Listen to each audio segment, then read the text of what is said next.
Hello guys.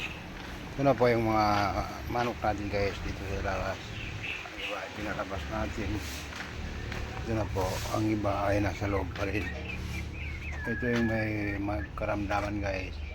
At ito naman yung malalakas na ito guys. Malakas na ito sila. Ito. Bali, ito sila lahat ay mga malalakas ito guys. Pero yung iba may ano ba ang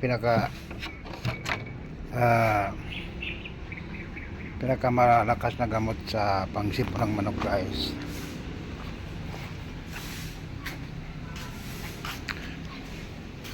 Dito naman po tayo mag-prepare ng pagkain natin guys. Dito tayo sa kusina guys. Maghanap tayo ng makakain natin dito guys. Okay, maraming salamat guys.